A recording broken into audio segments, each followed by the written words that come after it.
మరి క్రీస్తునందు ప్రియమైన దేవుని పిల్లలైన మీ అందరికీ కూడా క్రీస్తు నామములో నిత్యం శుభం కలగాలని ఆకాంక్షిస్తూ, ముఖ్యంగా మీ సంఘం ద్వారా మీరు చేపడుతున్న అనేక కార్యక్రమాలు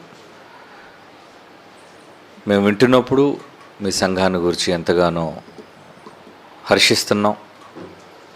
ముఖ్యంగా సేవకుల కోసం ప్రతి నెల 18,500 రూపాయలు అనుకుంటాను మీరు సేవకుల పోషణార్థం మీ కష్టార్జితంలోని భాగాన్ని పంచుతున్నారు. Very good. అలాగే ఇంకా మంచి మంచి కార్యక్రమాలు మీరు చేస్తూ మీ దాతృత్వాన్ని గురించి మేము వింటున్నప్పుడు ఎంతగానో దేవునికి కృతజ్ఞతలు చెల్లిస్తున్నాం. మీ ఆకాంక్ష దేవుని పట్ల ఈరోజు మీరు కనపరుస్తున్న ఆసక్తి ఈ విధంగానే భవిష్యత్తులో ఉండాలని, తమ్ముడు ఉపేంద్ర నాయకత్వంలో మీరందరూ భక్తిలో మరింతగా స్థిరపడి మీ పునాదులను బలపరుచుకోవాలని హృదయపూర్వకంగా వేడుకుంటున్నాను. ఇక వాక్య భాగంలోనికి వెళితే బైబిల్ గ్రంథంలో నుంచి ఆదికాండం 9వ అధ్యాయం ఒక మాట చూద్దాం.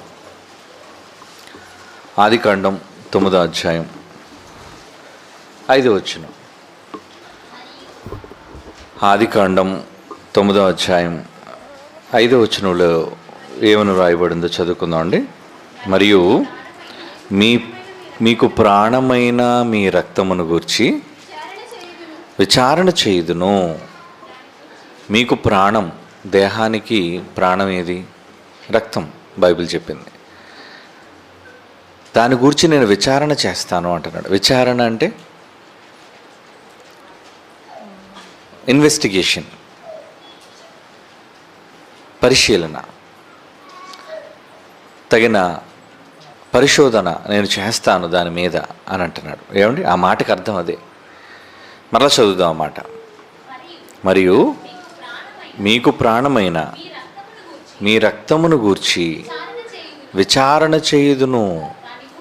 దాని గూర్చి ప్రతి జంతువును, నరులను విచారణ చేయుదును. ఏమండి, మీ ప్రాణాన్ని గురించి విచారణ చేయటంలో జంతువును కూడా విచారణ చేస్తారట. అంటే జంతువును విచారణ చేయటం అంటే, మీ రక్తాన్ని ఒకవేళ నేల కారిస్తే అది జంతువు అయినా సరే నేను ఆ జంతువుని విడిచిపెట్టను. ఆ జంతువు మరణం నొందాలి, ఆ జంతువు మీద తగిన యాక్షన్ నేను తీసుకుంటాను అంటున్నాడు. అర్థమైందా మాట? మళ్ళా చదవండి అదే మాట. మరియు మీకు ప్రాణమైన మీ రక్తమును గూర్చి విచారణ చేస్తాను. దాని గూర్చి ప్రతి జంతువు, నరులను కూడా విచారణ చేయుదును. అంటే మీ ప్రాణానికి కీడు తలపెట్టి మీ ప్రాణానికి హానికరంగా మారిన ఒక జంతువైనా నరుడైనా వారిని గురించి నేను తీర్పు తీరుస్తాను. వారిని గురించి నేను విచారణ చేస్తాను. వాళ్ళపైన నేను యాక్షన్ తీసుకుంటాను. ప్రతి నరుని ప్రాణమును గూర్చి వాని సహోదరుని విచారణ చేయుదును. ప్రతి నరుని ప్రాణమును గూర్చి వాని సహోదరుని విచారణట. ఏమండి, అంటే దేవునికి మన ప్రాణం అంటే ఎంత మక్కువ. మన ప్రాణం మీద ఎందుకు దేవునికి ఇంత శ్రద్ధ? ప్రాణం ఇచ్చిన ఆయనకే తెలుస్తుందండి ఆ విలువ. ప్రాణం పోయేటప్పుడు మనిషి పడే తపన, కుటుంబీకులు పడే ఆరాటం, వైద్య బృందం వాళ్ళు పడే కష్టం, ఎంతగానో ప్రయత్నిస్తుంటారు. ప్రమాదాలు జరిగినప్పుడు ఒక ప్రాణాన్ని నిలబెట్టడానికి అంబులెన్స్ హుటాహుటిన రావటం, సంఘటనా స్థలి నుంచి వెంటనే ఆ ప్రాణాన్ని నిలబెట్టడానికి తగిన దగ్గరలో ఉన్న హాస్పిటల్కి తరలించటం, అక్కడ వెంటనే వైద్యుల బృందం రావటం, ఎలాగైనా సరే అతని ప్రాణం పోకూడదు అని వాళ్ళు చేసే ఎన్నో ప్రయత్నాలు, ఇంజెక్షన్స్ ద్వారా, ఆపరేషన్స్ ద్వారా, ఫస్ట్ ఎయిడ్ ద్వారా. ఎందుకంటే ఒకసారి ఒక నరుని ఆత్మ అతని దేహాన్ని విడిచిపోతే అతని దేహంలో ఉన్న రక్తం, ప్రాణం నిష్ప్రయోజనం. కనుక ఆ ప్రాణం నిలబెట్టడం కోసం ఎంతగానో తప్పిస్తుంటాం. అదే మనవాళ్ళైతే ప్రాణాపాయ స్థితిలో, ప్రాణం పోయే స్థితిలో ఒకవేళ మన వాళ్ళే ఉంటే, మనం ప్రేమించిన వాళ్ళే ఉంటే నిజంగా లక్షలు ఖర్చు పెట్టడానికి కూడా వెనకాడమండి. ఎందుకంటే భూమి మీద ఉన్న సర్వ సంపదల కంటే అత్యంత ఖరీదైనది ప్రాణమే. కనుక దేవుడు కూడా మనిషి ప్రాణాన్ని గూర్చి, మనలో ఉన్న ప్రాణాన్ని గూర్చి నరులను విచారణ చేస్తానంటున్నాడు. ఆ ప్రాణానికి హాని తలపెట్టే జంతువులను కూడా విచారణ చేస్తాను అంటున్నాడు. వాని సహోదరుని కూడా నేను విచారణ చేస్తాను అంటున్నాడంటే ఇది దేవునికి ఆది నుంచి ఉన్న మనస్సు, ప్రారంభం నుంచి దేవునికి ఉన్న మనస్సు అండి. తప్పు చేశాడు కయ్యను, తన సోదరుని చంపాడు, పారిపోయాడు అక్కడి నుంచి. కానీ దేవుడు వాడిని నిలదీశాడు. ఏడి నీ తమ్ముడు? వాడు చెప్పిన జవాబుకి దేవుడు కోపడ్డాడు. నేను ఆ తమ్ముడికి జవాబుదారినా? నేనేమైనా వాడిని కాపలా కాసేవాడినా అన్నప్పుడు నీ తమ్ముని రక్తం యొక్క స్వరం నాకు మొరపెడుతుందిరా. అడుగుతున్నాడు నీ తమ్ముడు ఏడి అని. ఏమంటే అప్పటి వరకు అడగని వ్యక్తి, ఇద్దరు అన్నదమ్ములు పొలంలోకి వెళ్ళినప్పుడు, చిన్నప్పటి నుంచి కలిసి పెరిగినప్పుడు, ప్రతిరోజు కలిసి తిరుగుతున్నప్పుడు, ఎవరి పనులు వాళ్ళు చేసుకుంటున్నప్పుడు, ఏ రోజు అన్నను తమ్ముని ప్రాణం గురించి అడగని దేవుడు మొట్టమొదటిసారిగా కయ్యను దగ్గరకు వచ్చింది ఆయన మాట. ఆయన దగ్గరకు వచ్చి ఏమని అడుగుతుంది? ఏడి నీ తమ్ముడు? 4వ అధ్యాయం ఆదికాండం 9వ వచనం. ఆదికాండం 4వ అధ్యాయం 9వ వచనం. యెహోవా మీ తమ్ముడైన హేబెలు ఎక్కడున్నాడు రావాడు అని కయ్యను అడుగ్గా, నాకు తెలీదు. బొంకాడు, అబద్ధం ఆడాడు. నా తమ్ముడికి నేను కావలి వాడనా? అప్పుడు ఆయన అంటున్నాడు, నువ్వేం పని చేశావురా? రే నీ తమ్ముని రక్తం అంటే ఏంటి? ప్రాణం. రక్తం అంటే ఏంటండి? ప్రాణం. ఆ ప్రాణాన్ని నువ్వు ఒలికించావు నేల మీద. నీ తమ్ముని రక్తము యొక్క స్వరము నేల నుండి నాకు మొరపెడుతుందిరా. ఆర్తనాదాలు వినబడుతున్నాయి. నువ్వు చంపినప్పుడు వాడి కేకలు ఎవడో వినలేదని నువ్వు పట్టించుకోకుండా నువ్వు వెళ్ళిపోయావేమో, కానీ వాడి స్వరం నేను విన్నాను. అందుకు జవాబు నిన్ను అడుగుతున్నాను, నాకు జవాబు చెప్పాలి. ఏమండి, ఏదేని తోటలో నుంచి ఆదాము అవ్వలు గెంటి వేసిన తరువాత దేవుడు వాళ్ళతో మాట్లాడలేదో బైబిల్లో మనకు రాయబడలేదు. ఎందుకంటే ప్రతి చల్లపూట ఆయన వాళ్ళతో వచ్చి మాట్లాడేవాడు కదా, మంచిగా ఉన్నప్పుడు, పండు తిననప్పుడు. అవునా? ప్రతి చల్లపూట వాళ్ళ దగ్గరికి వచ్చేవాడు, పరామర్శించేవాడు. కానీ తప్పు చేసిన తర్వాత ఆయన వాక్కు వాళ్ళతో మాట్లాడినట్లు కానీ, వాళ్ళతో సంభాషించినట్లు కానీ ఆ అధ్యాయంలో మనం చూడం. తప్పు చేసిన తరువాత, గెంటి వేయబడిన తరువాత వారితో సంభాషణకు రాని దేవుడు ఎప్పుడైతే ఒక ప్రాణం పోయిందో వెంటనే స్పందించాడు దేవుడు. ఆయన రక్తాన్ని గురించి అడుగుతున్నాడు, ఎందుకు జరిగింది ఇది? నువ్వు చేసిన పని ఏంటి? ఇక వాడి పట్ల ఏం చేశాడో మీకు తెలుసు. ఒకేసారి చంపలేదు కయ్యన్ని.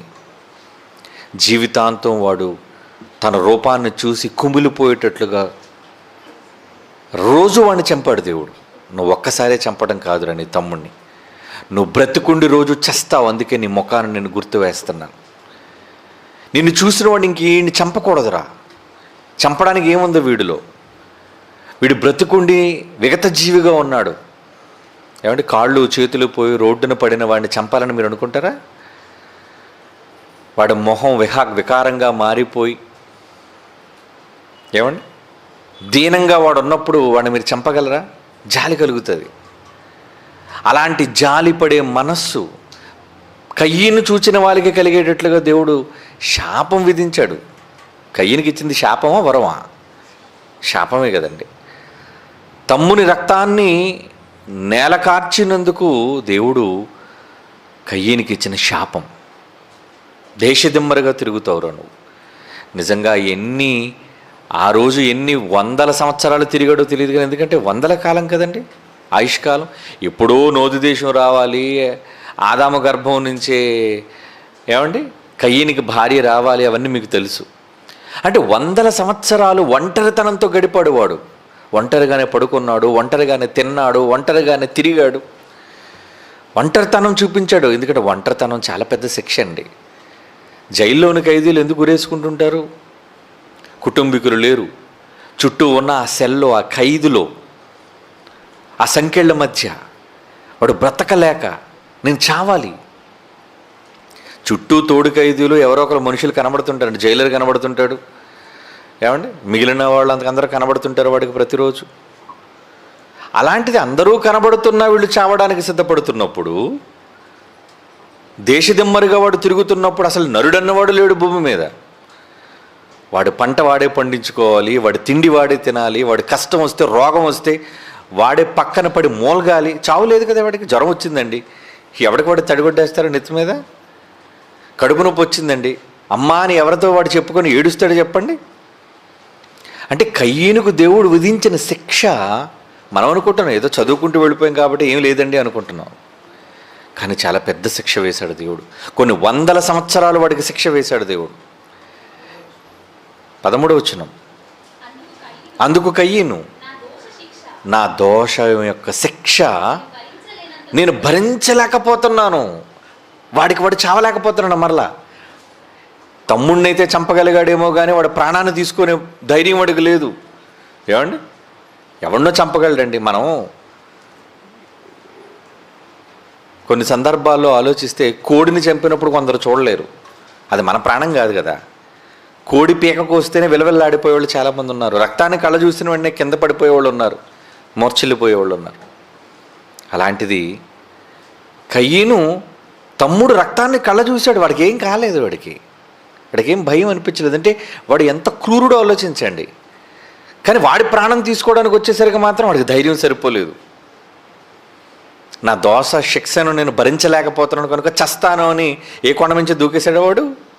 ఏమంటే ఊరు పెట్టుకున్నాడా, పేక్కోసుకున్నాడా, రాయికేసి తలపగలు కొట్టుకున్నాడా? ఏం చేయలేకపోయాడు వాడు.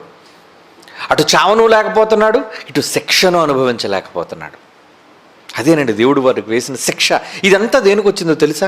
కేవలం ఒక నిర్దోషి, ఒక అమాయకుడు, తోడపుట్టినవాడు తన సహోదరుడైన తమ్ముని రక్తాన్ని కళ్ళ చూసినందుకే. ఇప్పుడు చదవండి మరలా ఆ మాట, మనం మొదట చదువుకున్న మాట, ఆదికాండం 9వ అధ్యాయం 5వ వచనంలో. మరియు దేవుడు అంటున్నాడు, మీకు ప్రాణమైన మీ రక్తమును గూర్చి విచారణ చేస్తాను నేను. దాని గూర్చి ప్రతి జంతువును నరులను విచారణ చేయుదును, ప్రతి నరుని ప్రాణమును గూర్చి వాని సహోదరుని విచారణ చేయుదును అంటున్నాడు. చూడండి, అంటే మీ ప్రాణానికి మీ సహోదరుడు జవాబుదారా? మీ సహోదరుడి ప్రాణానికి మీరు జవాబుదారా? ఇప్పుడు మనంతా సహోదరుల మధ్య, మీరంతా ఎవరు? మీరంతా సోదర సోదరీమణులు, మనమంతా సహోదరులం.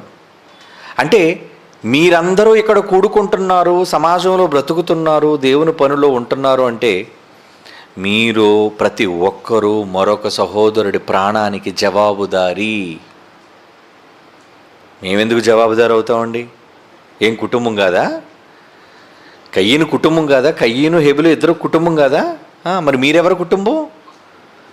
పాండురంగపురంలో ఉన్న మీరందరూ ఎవరి కుటుంబం? దేవుని కుటుంబం. మరి దేవుని కుటుంబంలో మీరంతా మీ సహోదరుల నిమిత్తం మీకు బాధ్యత లేదా? బాధ్యులు కారా? ఒకళ్ళు వాళ్ళకి ఏమైనా జరిగితే దేవుడు మిమ్మల్ని అడగడా? అడుగుతాడు. అయితే మేమెంత కయ్యనంత క్రూరులమేం కాదండి. ఎవరైనా చంపామా ఏంటి? మేము ఎవడం పేక్కోసామా, ప్రాణం తీసామా అని మీరు అనుకోవచ్చేమో. దేవుడు ఒక మాట అన్నాడు, ఎలా మీరు మీ సహోదరుల నిమిత్తం జవాబుదారుగా ఉంటారు అన్న దానికోసం మాట్లాడుతూ ఏమంటున్నాడు చూడండి ఒకసారి. హెజ్కేలు గ్రంథం 3వ అధ్యాయం, హెజ్కేలు గ్రంథం 3వ అధ్యాయం 18, 19 వచనాలు చూడండి. అందరూ చూడాలి, ఎందుకంటే అందరూ జవాబుదారులే దీనికి. మీరందరూ కూడా మీ పొరుగునున్న సోదరి కోసం, పొరుగునున్న సోదరుడి కోసం జవాబుదారులు. 18వ వచనం హెజ్కేలు గ్రంథం చూసారా, 3వ అధ్యాయం 18, 19. అవశ్యముగా నీవు మరణమవుదు అని నేను దుర్మార్గులను గూర్చి ఆజ్ఞ ఇయ్యగా నీవు అతనిని హెచ్చరిక చెయ్యకయు. అంటే దేవుడు ఎవరిని గూర్చైనా దేవుడిని చూచి, ఒక మనుషుని చూచి దేవుడు, ఒరే నువ్వు చస్తావురా, నువ్వు అవశ్యముగా మరణం అవుదువని నేను దుర్మార్గుని గూర్చి ఆజ్ఞయ్యగా, నీ బాధ్యత ఏంటో తెలుసా? నీవు అతనికి హెచ్చరిక చేయకయు. అతడు బ్రతకడానికి, చావకుండా కాపాడబడ్డానికి, తన దుర్మార్గతను విడిచిపెట్టవలనని వానిని హెచ్చరిక చేయకయు ఉండిన ఎడల ఆ దుర్మార్గుడు తాను చేసిన దోషమును బట్టి మరణమవును, కానీ అతని రక్తమునకు నిన్ను ఉత్తరివాదిగా ఎంచుదును. ఇది ఎక్కడ గొడవ అండి? ఆయనేమో వాళ్ళకి మరణశిక్ష విధించారట. ఒరే చస్తావరని దేవుడు లోకంలోనే ఎవడితోనని చెప్తే, నీ సహోదరుడితో చెప్తే, నీ బాధ్యత ఏంటంట? నువ్వు అది పట్టించుకోకుండా, వాడికి జాగ్రత్త చెప్పకుండా, వాడు చావకుండా, వాడు బ్రతికించడానికి నీ ప్రయత్నం చేయకుండా ఉంటే వాడు చచ్చాడు. ఈ లోపు వాడు చచ్చిపోయాడు. ఎందుకంటే దేవుడు చెప్పాడు కదా. నువ్వు వాడిని హెచ్చరించని కారణంగా, నీవు వాడిని బాగు చెయ్యని కారణంగా మీకు వచ్చే శిక్ష ఏమిటంటున్నాడు చూడండి. అతని రక్తమును గూర్చి నిన్ను ఉత్తరివాదిగా, జవాబుదారి నువ్వే, నిన్ను ఉత్తరివాదిగా ఏమంటున్నాడు? ఎంచుతాను. ఇదేంటండి? ఇప్పుడు రోడ్డు మీద ఎవడో యాక్సిడెంట్లో చచ్చిపోయాడండి. పోలీసుడు మీ ఇంటికి వచ్చి, చూడండి పలానా వాడు రోడ్డు మీద పడి చచ్చిపోయాడు, కమాన్ మీరు దానికి సంబంధించి జవాబు మీరు చెప్పాలంటే మీరేమంటారు? ఇది ఎక్కడ న్యాయం అండి? నేను మా ఇంట్లో ఉన్నానండి, వాడు రోడ్డు మీద వేగంగా వెళ్ళాడు, చచ్చిపోయాడు, దానికి నేను ఎలా జవాబుదారి అవుతాను? దానికి నాకు జవాబుదారితనం లేదండి అంటారు మీరు. ఇది రూల్, అవునా? చట్టం కూడా ఏమంటుంది? అవునండి, ఇంట్లో ఉన్న ఆమెకేం తెలుసు, ఇంట్లో ఉన్న వాళ్ళకేం తెలుసు. కానీ దేవుడు ఏమన్నాడు తెలుసా? ఇంటిలో ఉన్న నువ్వు జవాబుదారి. ఎక్కడో గొడవ అయితే మన్నెత్తి నుంచి పడింది ఏంటండి ఇదంతా? ఎక్కడో చావు అయితే మన చావుకు వచ్చింది ఏంటండి? ఏమండి? ఎంకి పెళ్ళి సుబ్బు చావుకు వచ్చిందట సామెత. ఎంకికి పెళ్లి జరిగితే సుబ్బు చావుకు ఎందుకు వచ్చింది? అలాగే ఉంటుంది మరి. ఎవడో చచ్చిపోతే దేవుడు అంటున్నాడు, ఇది పాత్ర మందులండి కొట్టివేయబడింది, ఇది మనకు లేదండి అనకండి. జ్ఞానం లేక అలా మాట్లాడతారేమో. పాత నిబంధన కొట్టివేయబడింది ఆచార ధర్మశాస్త్రం, కానీ ఆదికాండం నుంచి దేవుడు రాయించిన మంచి ఏం కొట్టివేయబడలేదు సుమా. చాలామంది బుర్ర తిరుగుడు ఉన్నోళ్ళు అర్థం కాక పాత నిబంధనలు ఏమైనా మనకు వ్యతిరేకంగా ఉంటే ఇది మనకు సంబంధించింది కాదండి, పాత నిబంధన కొట్టివేయబడింది అంటారు. మూర్ఖులు. అది కాదు. ఇక్కడ మీరు ఆలోచించవలసింది ఏంటంటే, దేవుడి మాట శాసనం నాడు నేడు ఎల్లప్పుడూ అది శిలాక్షరమే. దాన్ని మనం అంతా పాటించి తీరాలి ఖచ్చితంగా. అందులో ఏమీ క్షమ లేదు, అందులో ఏమీ దేవుడు ఏమంటుంది దాన్ని సహించడు. ఒకవేళ ఏమైనా పొరపాటు జరిగితే దానికి భిన్నంగా ఎవరు చేసినా ఈ చట్టం మిమ్మల్ని విడిచిపెట్టదు. కనుక ప్రసన్నబాబు గారు తీసుకురావడం కాదు, కానీ కొత్త చట్టాన్ని తీసుకొచ్చి మా పేక ఊరేసినట్టు ఉన్నారని అనుకుంటున్నారేమో మీరు. ఈరోజు కాకపోయినా రేపైనా మీ మెడకు ఊరవుద్ది అది. కనుక ఉరి మీ మెడకు తగలక ముందే నేను చెప్పాలి కదా.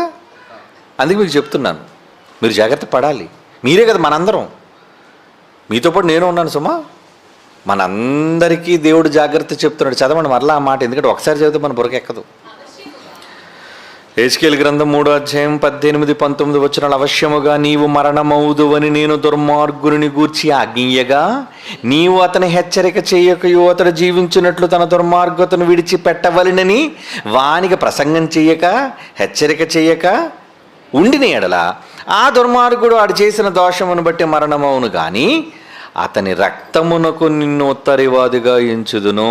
19వ వచనం. అయితే నీవు దుర్మార్గుని హెచ్చరిక చేయగా, అతడు తన దుర్మార్గత నుండి దుష్క్రియల నుండి మరలని ఎడల అతడు తన దోషమును బట్టి మరణమును, కానీ నీవు మాత్రం తప్పించుకుంటావు. అంటే ఇప్పుడు మీరు తప్పించుకోవాలంటే మీరు ఏం చేయాలి చెప్పండి? అది వార్నింగ్. అప్పుడప్పుడు రోడ్డు మీద ఎందుకు వార్నింగ్ బోర్డులు పెడతారు? అసలు ఇంకోటి చెప్పమంటారు, రోడ్డు మీద మున్సిపాలిటీ వాడు గొయ్యి తవ్వి దానికి బోర్డు పెట్టకుండా ఎవడైనా బండితో పడిపోయి దానికి ప్రాణం పోయినా, ప్రమాదం జరిగిన దానికి మున్సిపాలిటీ జవాబుదారి. మీకు తెలుసో తెలియదు, కమిషనర్ అడగని చెప్తారు. మున్సిపాలిటీలో ఎక్కడ పడితే అక్కడ గొయ్యి తీసి వదిలేయకూడదు. ఒకళ్ళు గొయ్యి తవ్వితే అక్కడ గొయ్యి ఉంది అని బోర్డు పెట్టాలాడు. చూసుకోకుండా రాత్రిపూట ఎవడన్నా గోతులో పడిపోయాడు అనుకోండి, వెంటనే అంటే నాకు తెలుసు కాబట్టి చెప్తున్నాను, మీరు వెంటనే పోలీస్ స్టేషన్కి వెళ్ళి కంప్లైంట్ ఫైల్ చేయొచ్చు. ఏంటంటే మున్సిపాలిటీ వాడు గొయ్యి తీసి అక్కడ బోర్డు పెట్టకపోవడం వల్ల నేను పడిపోయాను, లేదా నా వాళ్ళకి అక్కడ ప్రమాదం జరిగింది, దీనికి సంబంధించి మీరు ఏంటి డ్యామేజెస్ క్లెయిమ్ చేయొచ్చు. అంటే బండి పాడైపోయింది అనుకోండి, బండికి డబ్బులు ఇచ్చేయాలి జీవీఎంసీ వాళ్ళు, హాస్పిటల్కి వచ్చి జీవీఎంసీ వాళ్ళు ఇవ్వాలి. ఇది రూలు ఎక్కడైనా, ఆల్ ఓవర్ ఇండియా. కనుక గోతులు చూసుకొని నడపండి, గొయ్యి ఉందని పడిపోకండి సుమా. రూల్ చెప్పాను మీకు. కనుక ఒకవేళ మీరు హెచ్చరిక చేశారనుకోండి, అప్పుడు దేవుడు ఇంకోటి ఏం చెప్తున్నాడు, హెచ్చరిక చేశారు మీరు, ఆడు మాత్రం వినలేదు, ఆడు పోయాడు, ఆడు దుర్మార్గుడు చచ్చిపోయాడు, వాడి మీద శాపం వచ్చేసింది, ప్రమాదం వచ్చింది, పోయాడు, నువ్వు మాత్రం తప్పించుకుంటావు. అంటే ఇప్పుడు మనకు రెండు ఆప్షన్లు, అయితే తప్పించుకోవటం, లేదంటే ఇంకోటి ఏంటి బలైపోవడం. ఇంకే ఉందండి, దేవుడి దగ్గర నుంచి తప్పించుకుంటే బతికి బట్టకడతాం, తప్పించుకోలేదనుకోండి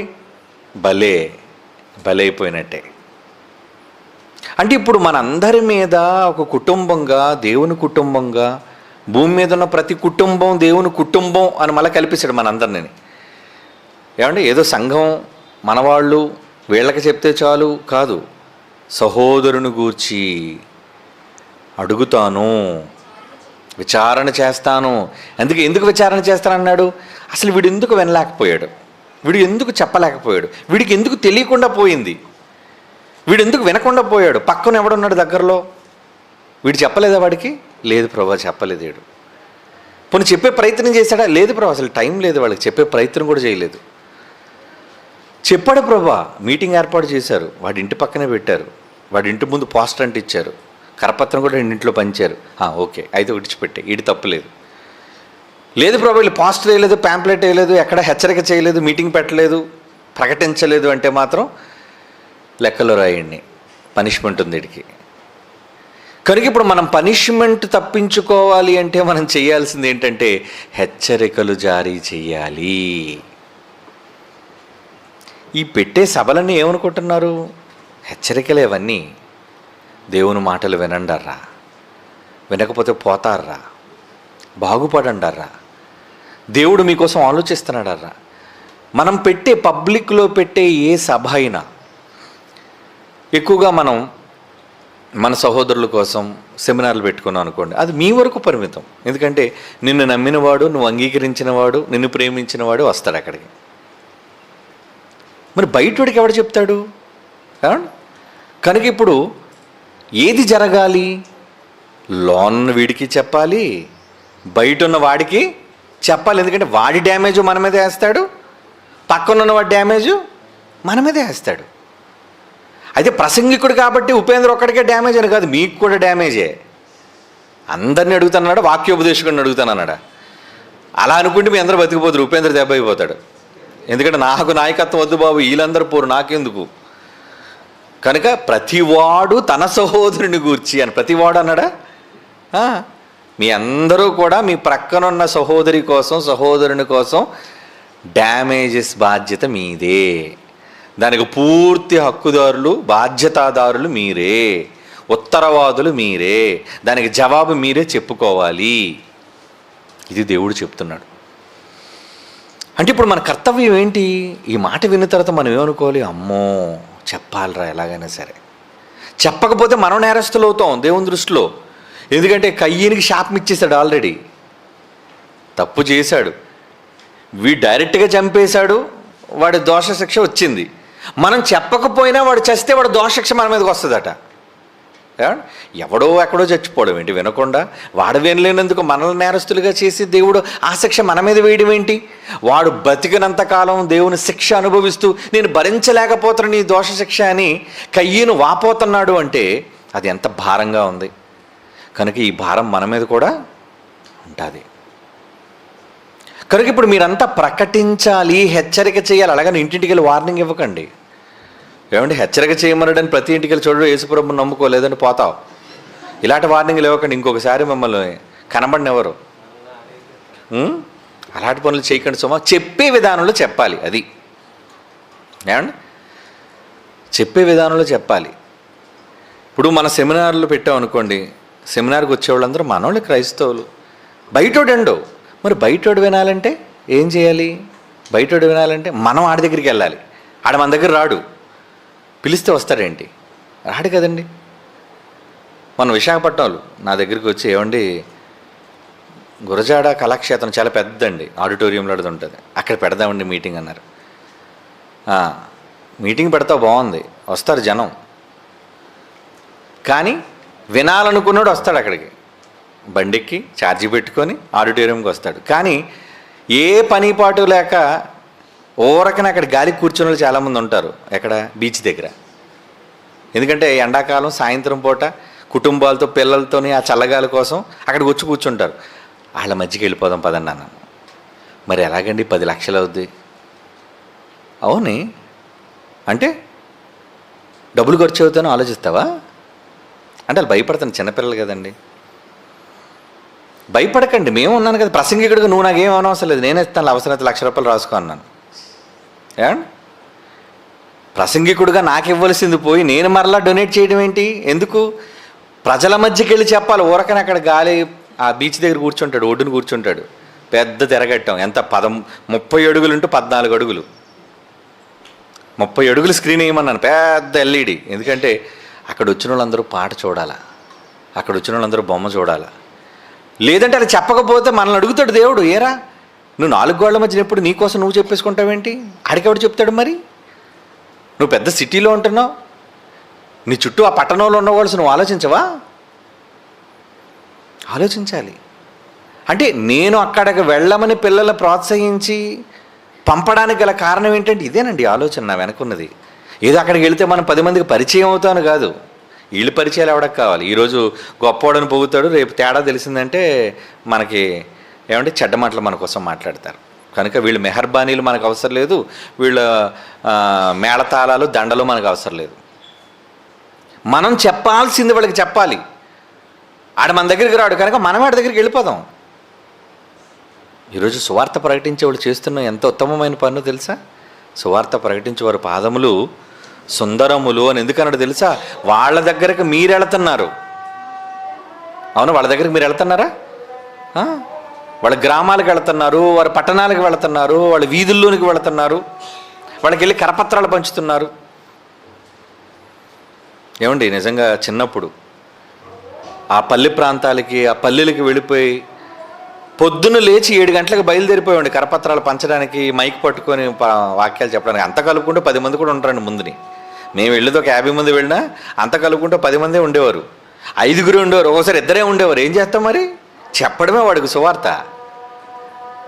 ఒకటి దగ్గరికి వెళ్ళి కరపత్రం వెళ్తే పో పో పో అనేవాడు. ముందే ఇటు రాకముందే కరపత్రాలు పట్టుకొని వెళ్తుంటే మాకెవ్వదు పో అనేవారు. అదంతా అవమానమే. కానీ మరి దేవుడు అడుగుతాడు కదా. ఎన్ని గ్రామాలు తిరిగామో, ఎంతమందికి చేతులు కరపత్రాలు పంచాయో, ఎంతమందికి మధ్య నిలబడి మనం వాక్యం చెప్పాం. వీధుల్లో నిలబడి వాక్యం చెప్పాను నేను కూడా.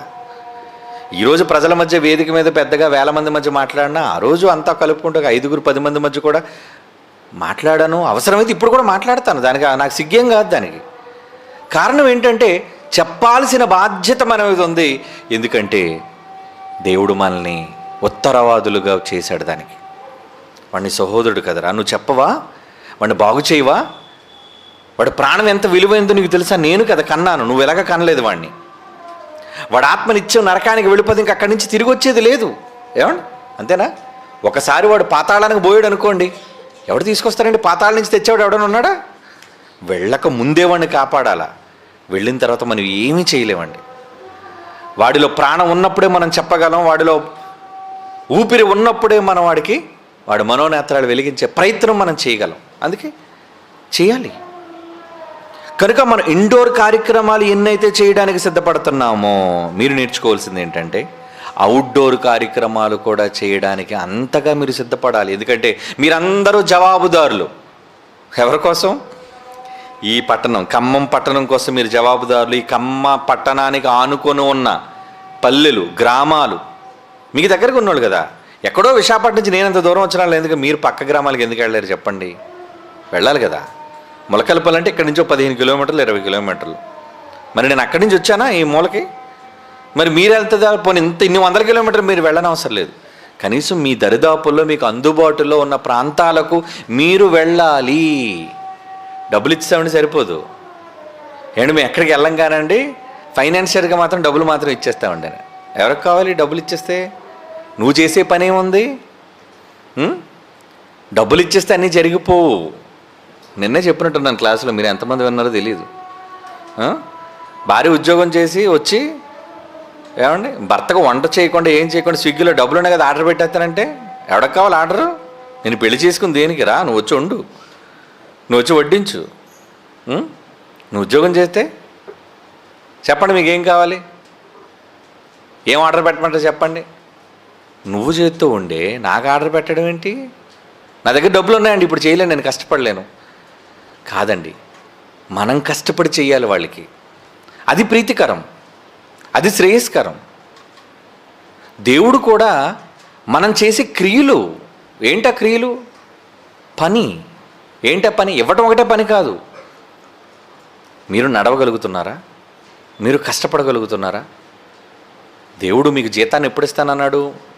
ప్రతి వానికి ఇచ్చుటకు వాని వాని క్రియల చొప్పున సిద్ధపరిచిన జీతం నా దగ్గర ఉందన్నాడు కదా, ప్రకటన 22:12 అనుకుంటాను. వాని వాని క్రియలు. నేను ఫైనాన్షియల్ అండి డబ్బులు ఇచ్చేస్తాను, మీరు చేసి వచ్చేయండి అంటే అన్ని సందర్భాలు డబ్బులు ఇస్తే కుదరదు. మీరు కూడా వచ్చి పని చెయ్యాలి. మీ చేతులతో మీ శ్రమ, మీ దేహంతో మీరు పడే కష్టం, అవి దేవుని కొరకు వచ్చే క్రియలు. ఆ క్రియలు బట్టి మీకు జీతం ఉంటుంది. కనుక కష్టపడాలి మనమంతా. ఇది మీ సంగతి ఎందుకు చెప్తున్నా తెలుసా? మీరు ఆసక్తి కలిగిన వారని నేను చెప్తున్నాను. మీరు అందరిలాంటి వాళ్ళు కారు నాకు తెలుసు, మీరు సోమరపోతులు కారని నాకు తెలుసు, మీరు ఇచ్చేవాళ్ళని నాకు తెలుసు, మీరు చేసేవాళ్ళని నాకు తెలుసు. కనుక మీరు చెయ్యాలి. ఏం చేసి దేవుని విషయంలో తప్పించబడాలి? మీరు ఇన్ని మంచి కార్యక్రమాలు చేస్తున్నప్పుడు మీరు ఉత్తరవాదులుగా దేవుని దృష్టిలో మారిపోయారు అనుకోండి, దేవుడు మిమ్మల్ని నేరస్తులుగా ఎంచుతాడు. కనుక నేరస్తులుగా మీరు ఉంటారా దేవుని దృష్టిలో? వద్దు, తప్పించబడాలి అంటే నా వంతు ప్రకటన అయిపోయింది ప్రభు, నాదేం తప్పులేదు, నేను చెప్పాను, చెప్పడం నేను చెప్పాను ప్రభు, వాడు వినలేదు, ఓకే నువ్వు చెప్పావు కదా, నువ్వు తప్పించుకో, వాడిని విడిచిపెట్టను నేను. కనుక ఇంత పెద్ద బాధ్యత, ఇంత పెద్ద శిక్ష దేవుడు మన ముందు పెట్టినప్పుడు మనం ఏం చేయాలి? పౌలు గారు ఒక మంచి మాట అంటారు చూడండి. ఈ సందర్భంలో పౌలు గారు అన్న మాట మనం చదువుదాం బైబిల్లో.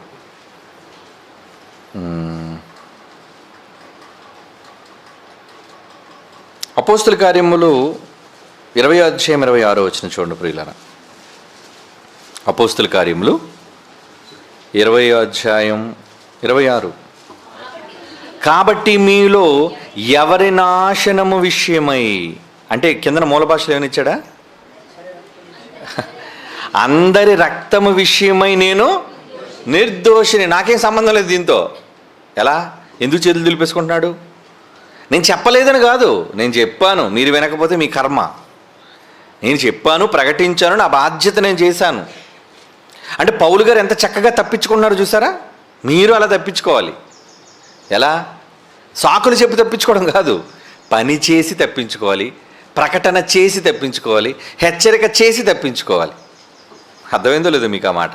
కాబట్టి మీలో ఎవరి నాశనము విషయమై నేను దోషిని కానని నేడు మిమ్మును సాక్షిగా పెట్టుచున్నాను. అంటే రక్తం అంటున్నాడు చూడండి. పౌలు గారు ఎవరైనా రక్తాన్ని ఒలికించాడా ఏంటి? కింద మూల భాషలో అలాగెందుకు అంటున్నాడు? అందరి రక్తము విషయమై నేను నిర్దోషిని. అంటే ఒకవేళ నేను చెప్పకపోతే మీ అందరి రక్తం నా మీదకి వస్తుంది. అది మీ అందరూ చావటం, మీ అందరూ నరకానికి పోవటం, మీ ప్రాణాలు నరకానికి వెళ్ళటం, ఆ దోష శిక్ష, ఆ రక్తాపరాధం లేదా ఆ రక్తానికి సంబంధించిన విధి నా మీద ఉంటుంది. కనుక నా నేరం ఏమీ లేదు. ఎందుకంటున్నాడు ఈ మాట? ఆయన ప్రకటించడానికి సిద్ధపడ్డాడు, వెళ్ళాడు, చెప్పాడు. వినకపోతే అది వాళ్ళ ఇష్టం, ఆయన తప్పిదం ఏమీ లేదు అందులో. ఏమండి? ఇంకొక మాట చూద్దామండి, ఇంకొక మాట చూద్దాం. యాకోబు పత్రిక 5:19-20 చూడండి.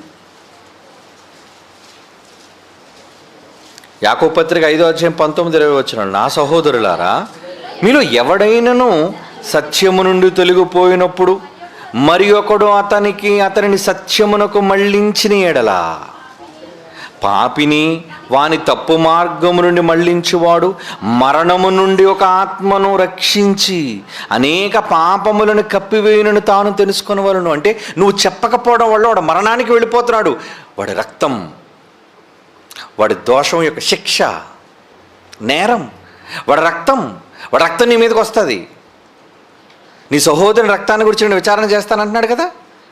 అంటే నువ్వు చంపితే, రక్తం ఒలిగిస్తే కాదు, నువ్వు చెప్పకపోవటం వల్ల వాడు ప్రాణం పోవటం, వాడు నరకానికి పోవటం కూడా నీ దోష శిక్ష కిందే దేవుడు జమ చేస్తున్నాడు దానిని.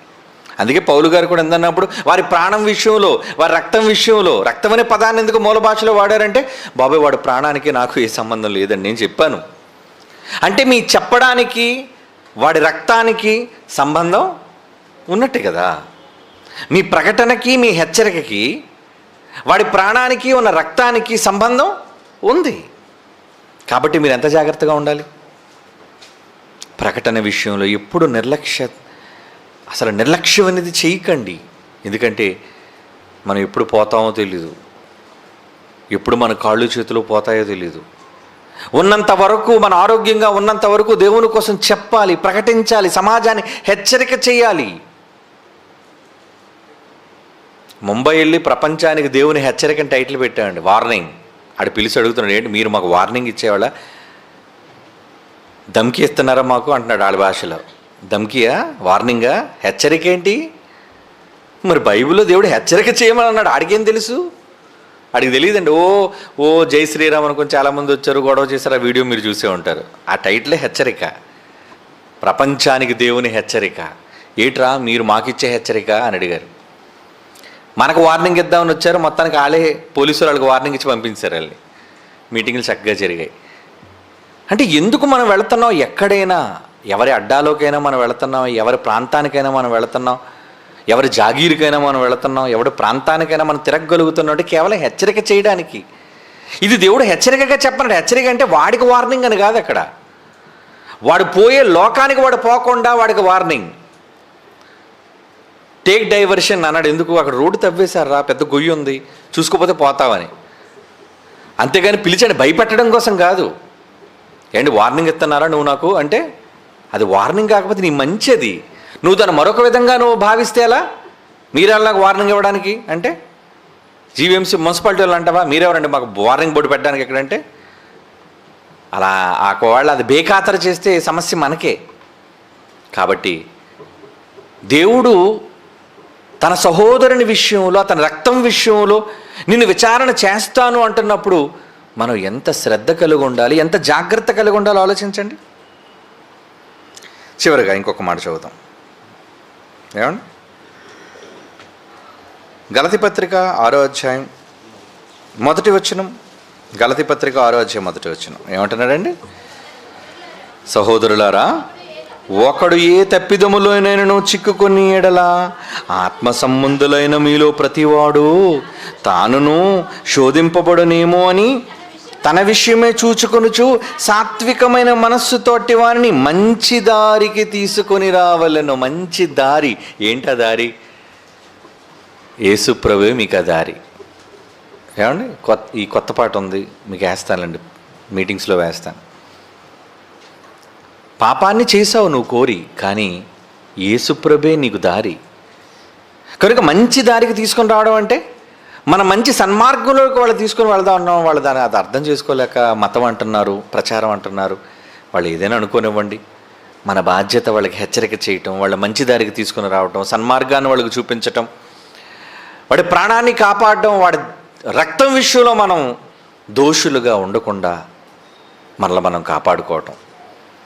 ఎందుకంటే దేవుడు అన్నాడు, వార్నింగ్ ఇచ్చాడు, ప్రతి వానిని వాని సహోదరుని గురించి విచారణ చేస్తాను, నిలబెడతాను, ఎంక్వైరీ చేస్తాను. నువ్వు ఎంతవరకు బాధ్యత తీసుకున్నావు, ఎంతవరకు శ్రద్ధ తీసుకున్నావు, నీ జీవితకాలంలో నువ్వు దేనికోసం బాధ్యత తీసుకున్నావు, దేనికోసం పనిచేసావు, నీ చుట్టూ ఉన్న వాళ్ళ కోసం నువ్వేం ఆలోచించావు. ఏమంటే దావీదు రాజు అయ్యుండి అతని గురించి రాయబడిన మాట ఏంటో మీ అందరికీ తెలుసు. దావీదు తన తరము వారికి సేవ చేసి నిద్రించి రాజుగా పరిపాలించాడు, కానీ తరం వాళ్ళకి సేవ ఎక్కడ చేశాడని మీరు అనుకున్నారేమో. రాజుగా సేవ చేయడం అంటే రాజరికం చేయడం అని మీరు అనుకున్నారేమో. కాదండి, తన చుట్టూ ఉన్న తరము వారికి, తనతో పాటు ఆ రోజు పుట్టిన వాళ్ళందరికీ కూడా దేవుని గూర్చిన మాటలను రాశాడు, పాటలుగా కూర్చాడు, ప్రకటించాడు, రాజుగా అధికారం చూపించాడు, కాదన్న వాడిని ఎదిరించాడు. ఇవన్నీ తన చుట్టూ ఉన్న వారికి దేవుని కోసం చేసిన సేవ. ఒక రాజుగా ఆయన చేశాడు. మరి ఇప్పుడు మన రాజు కాదు, మన చేతిలో కత్తి లేదు అంటే బాహ్యంగా. కనుక ఇప్పుడు మీరు యుద్ధాలు ఏం చేయవలసిన పని లేదు, కానీ మీ బాధ్యత ప్రకటన, హెచ్చరిక. మరి చెయ్యరా?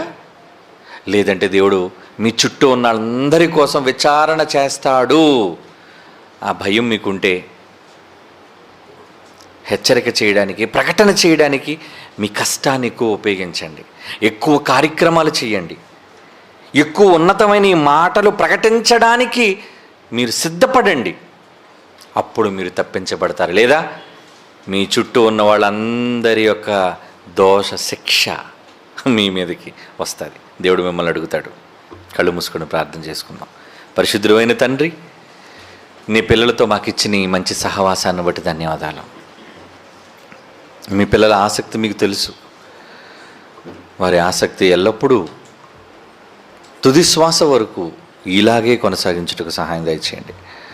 వ్యర్థమైన మాటల వైపు, వ్యర్థమైన ఆలోచనల వైపు, సత్యము నుంచి దుష్టుడు మళ్లించే ప్రయత్నం దేని వైపు నీ పిల్లలు వెళ్లకుండా తమను తాము భద్రపరుచుకొని కాపాడి మీ సేవ కోసం వాళ్ళు ముందుండి వెళ్ళుటకు సహాయం దయచేయండి. ఈ సంఘం ద్వారా జరుగుతున్న ప్రతి విధమైన సేవా కార్యక్రమాన్ని బహుగా మీరు వర్ధిల్లింపచేయండి. ఉపేంద్ర, అలాగే ఆయన క్రింద ఉన్న ఎందరో సేవకులు, నాయకులు, కోఆర్డినేటర్లు, ప్రిన్సిపల్స్, అడిషనల్ డిప్యూటీ డైరెక్టర్స్ అందరినీ, ఈ క్రీస్తు సంఘానికి అనుబంధంగా ఉన్న వాళ్ళందరినీ తండ్రి బహుగా మీరు వర్ధిల్లింప చేయవలసిందిగా వేడుకొనుచు క్రీస్తు వారి పవిత్ర నామంలో ఈ ప్రార్థన వేడుకొనుచున్నాము తండ్రి. ఆమేన్.